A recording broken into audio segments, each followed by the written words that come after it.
Section 1. The myths of leading from the middle of an organization. These are classic pictures of leadership, William Wallace leading the charge of his warriors against the army that would oppress his people and him. Winston Churchill defying the Nazi threat as much of Europe collapsed. Mahatma Gandhi leading the 200-mile march to the sea to protest the SALT Act. Mary Kay Ash going off on her own to create a world-class organization. Martin Luther King Jr. standing before the Lincoln Memorial challenging the nation with his dream of reconciliation. Each of these people was a great leader and impacted hundreds of thousands, if not millions, of people.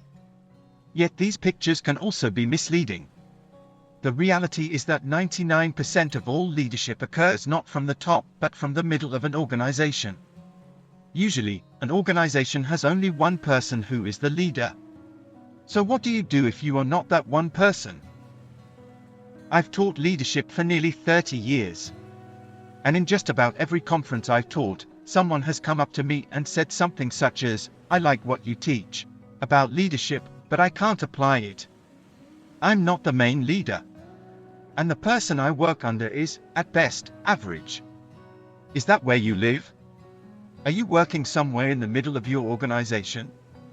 You may not be a follower at the lowest level of the organization, but you're not the top dog either, yet you still want to lead, to make things happen, to make a contribution.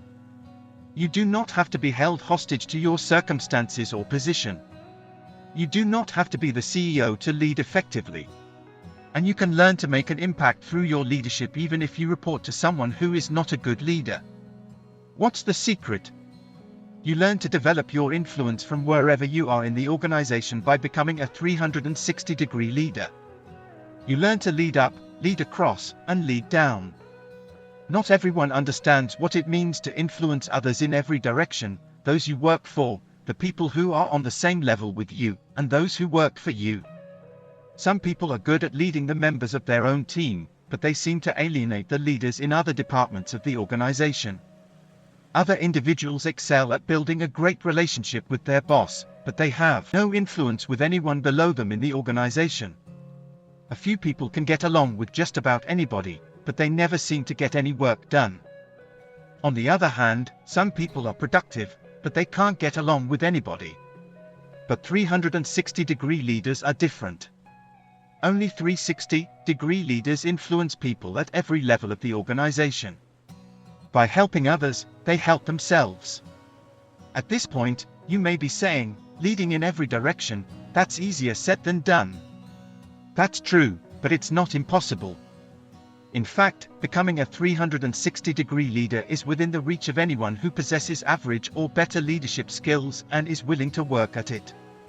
So even if you would rate yourself as only a 5 or 6 on a scale of 1 to 10, you can improve your leadership and develop influence with the people all around you in an organization, and you can do it from anywhere in the organization. Leading in all directions will require you to learn 3 different sets of leadership skills. You may already possess an intuitive sense of how well you lead up, across, and down. I want to help you make a more accurate assessment of those skills because it will help you to know how to direct your personal leadership growth. However, before we get into those, we need to address other issues, starting with 7 myths believed by many people who lead from the middle of organizations. That is the subject of this first section of the book.